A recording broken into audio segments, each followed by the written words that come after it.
To my YouTube channel Manas tutorial. और आज हम लोग बात करने वाले हैं बायोलॉजिकल इंटरैक्शंस के बारे में। बायोलॉजिकल इंटरैक्शन क्या है? तो बायोलॉजिकल इंटरैक्शन है क्या है?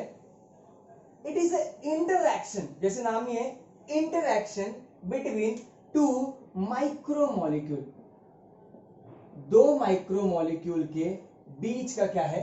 इंटरैक्शन। जैसे एक प्रोटीन लेते हैं। So protein are made up of building block, amino acids. Amino acid is building block. तो दो अमाइनो एसिड के बीच का जो इंटरैक्शन है वो इंटरैक्शन होता है biological interaction. Now these biological interactions are of two type. One is covalent, another one is non-covalent. अभी क्यों भाई कोवेलेंट क्यों है एंड नॉन कोवेलेंट क्यों? तो ये देखने के पहले क्या हो जाएगा कि व्हाट इज कोवेलेंट बॉन्ड। ये बॉन्ड जो फॉर्मिंग होता है वो कोवेलेंट, उसको कोवेलेंट क्यों कहते हैं? बिकॉज ऑफ कोवेलेंट बॉन्ड में क्या होता है, दो मॉलिक्यूल्स के बीच में देयर इज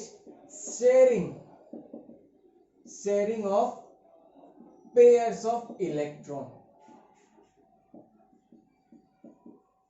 सो बेसिकली क्या होता है, दो मॉलिक्यूल्स है, उनके बीच में क्या होता है, इलेक्ट्रॉन का शेयरिंग होता है, लेन देन होता है। अभी जब कोई किसी से लेन देन होगा तो उनके बीच का जो बॉन्डिंग होगा, बॉन्डिंग क्या होता है, बहुत ही स्ट्रांग होता है। Hence this covalent bond is very stable in nature. अभी जब जिसकी फ्रेंडशिप बहुत स्टेबल है तो उसको ब्रेक करने के लिए, उसको तोड़ने के लिए we require large amount of energy. हमें उसको ब्रेक करने के लिए लार्ज अमाउंट ऑफ एनर्जी लगता है।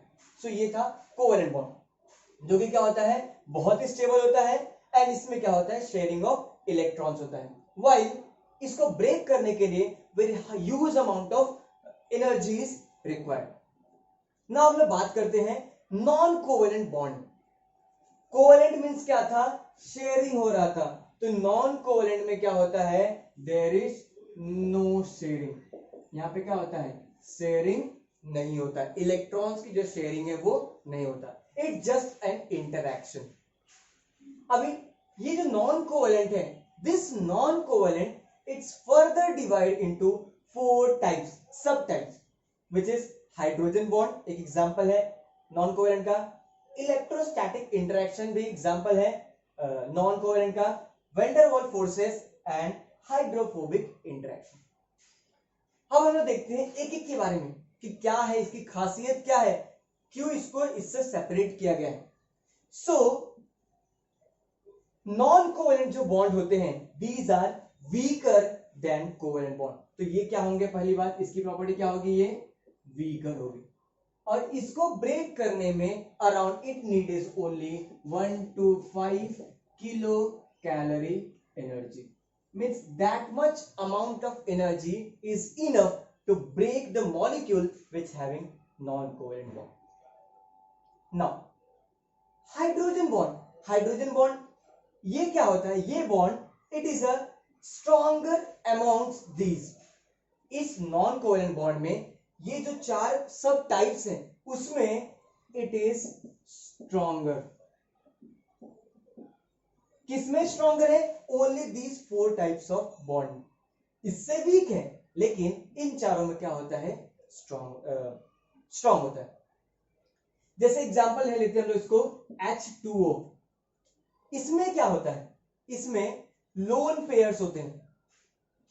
जैसे ऑक्सीजन का है, अगर हम ऑक्सीजन का स्ट्रक्चर देखेंगे तो ऑक्सीजन के लोन पेयर से ये हाइड्रोजन क्या होते हैं, अटैच होते हैं।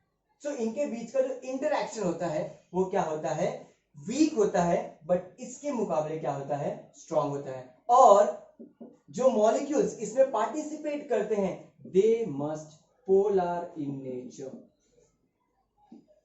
मींस इसमें खुद में चार्ज डेवलप करने का पावर होता है। They can be charge form कर सकते हैं। Second one is electrostatic interaction. Electro means charge. So इसमें क्या होता है, नॉर्मल अपोजिट चार्ज का क्या होता है, अट्रैक्शन होता है। जैसे अमाइनो एसिड में लेते हैं So COO minus carboxyl group is negatively charged. It is attracted towards NH3 plus ammonium charge. So plus minus का जो इंटरएक्शन होता है वो आता है electrostatic interaction. Next is a vendor walls forces. ये केवल एक टाइप का सिंपल अट्रैक्शन होता है. It's like a magnet. इसमें एक रेडियस होता है. उस रेडियस के अंदर के मॉलिक्यूल्स में क्या होता है, एक अट्रैक्शन होता है. अगर उसको ज्यादा क्लोज में लेके जाया गया तो उससे रिपेल करते हैं. So it's same as a magnet के फॉर्म में क्या करते हैं, ये यूज करते हैं. जैसे दो पोल में अट्रैक्शन होता है, वैसे दो मॉलिक्यूल्स को एक विद इन द रेंज में क्या होता है, अट्रैक्शन होता है. तो उसको लोग बोलते हैं वैन डर वॉल फोर्सेस. ये इंटरेक्शन बहुत ही वीक होता है, जिसको हम बोल सकते हैं weakest interaction among this. And the last one is a hydrophobic interaction. So there are some molecules which are hydrophobic in nature. Hydro means water, phobic means hate. ऐसे molecules होते हैं जो water को hate करते हैं. जैसे for example हम लेते हैं, अगर हम लोग एक water में अगर हम लोग ऑयल के ऑयल डालते हैं, so what happens, it becomes droplets. Means जो ऑयल होता है सरफेस एरिया को रिड्यूस करता है, जो contact of water with oil उसको रिड्यूस करता है, और सब क्या होते हैं, क्लम्प फॉर्म होते हैं. सो वो जो क्लम्प फॉर्मेशन होता है वो होता है due to hydrophobic interaction. Hydrophobic में बेसिकली क्या होता है कि जो नॉन हाइड्रोफोबिक मॉलिक्यूल्स है वो क्लम्प करते हैं, जिससे क्या हो जाएगा, जो सरफेस एरिया जो कांटेक्ट है वाटर से वो क्या हो जाएगा, रिड्यूस होता है. तो ये बेसिकली हाइड्रोफोबिक मॉलिक्यूल से एक क्लम्प फॉर्मेशन करते हैं. उस इंटरेक्शन को बोलते हैं हम लोग हाइड्रोफोबिक इंटरेक्शन. तो ये था बायोलॉजिकल इंटरेक्शन, जिसमें कोवेलेंट इंटरेक्शन में देखा एंड नॉन कोवेलेंट इंटरेक्शन के बारे में देखा. What are the properties of covalent and what are the subtypes and उनके प्रॉपर्टीज के बारे में देखा. So I hope you understand the biological interaction. So इस लॉकडाउन में stay home, stay safe and watch these videos for preparing CSIR NET. Thank you.